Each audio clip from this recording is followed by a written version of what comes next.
নমস্কাৰ, এই মুহূৰ্তত অসমৰ প্ৰত্যেক জনতালৈ দিব ওলাইছোঁ ডাঙৰ খবৰ। আজি হৈছে 12 ফেব্ৰুৱাৰী। আজি অসমৰ লাখ লাখ দুখীয়াসকললৈ কেইখনমান চৰকাৰী আঁচনিলৈ দিব ওলাইছোঁ ডাঙৰ খবৰ।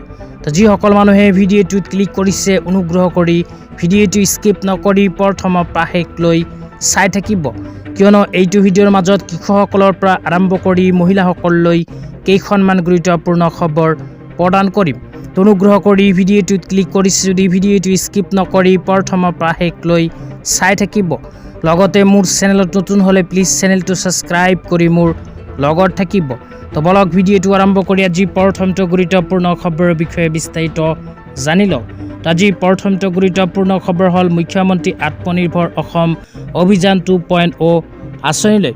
যিসকল যুৱক যুৱতীয়ে মুখ্যমন্ত্ৰী আত্মনিৰ্ভৰ অসম অভিযান 2.0 আঁচনিত আবেদন কৰিছিল, সেইসকল যুৱক যুৱতীৰ বাবে আহি গ'ল ভাল খবৰ, কিয়নো অসম চৰকাৰে ইতিমধ্যে মুখ্যমন্ত্ৰী আত্মনিৰ্ভৰ অসম অভিযান 2.0 আঁচনিৰ প্ৰথম কিস্তি ধন প্ৰদানৰ কাম আৰম্ভ কৰিছে।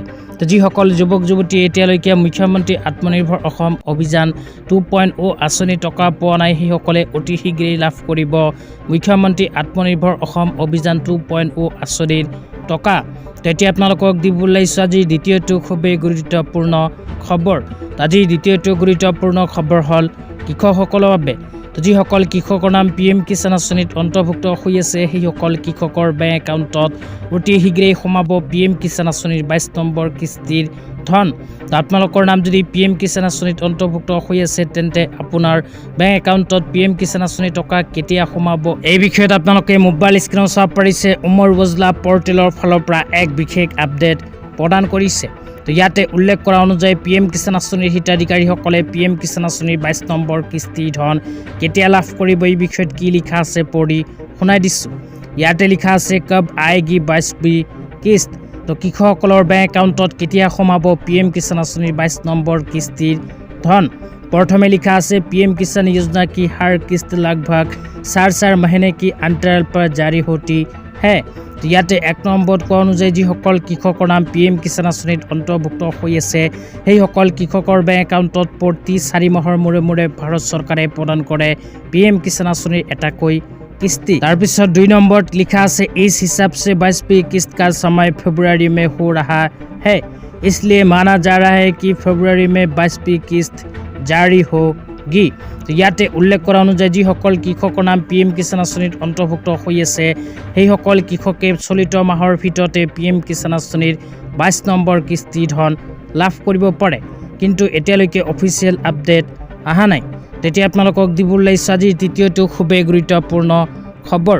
আজি তৃতীয়টো গুৰুত্বপূৰ্ণ খবৰ হ'ল অৰুণোদয় আঁচনিলৈ। যিসকল মহিলাৰ নাম অৰুণোদয় আঁচনিত অন্তৰ্ভুক্ত হৈ আছে, সেইসকল মহিলাই লাভ কৰিব 8,000কৈ টকা, কিন্তু এইবোৰ মানুহে যদি অৰুণোদয় আঁচনিত আবেদন কৰিছিল, তেন্তে 8,000কৈ টকা নাপাব। কোনবোৰ মানুহে নাপাব আপোনালোকক পঢ়ি শুনাই দিছোঁ। ইয়াতে 1 নম্বৰত লিখা আছে সাংসদ, বিধায়ক, মুখ্য কাৰ্যবাহী সদস্য, প্ৰাক্তন সাংসদ, প্ৰাক্তন বিধায়ক, প্ৰাক্তন মুখ্য কাৰ্যবাহী সদস্য, প্ৰাক্তন কাৰ্যবাহী সদস্যৰ পৰিয়াল।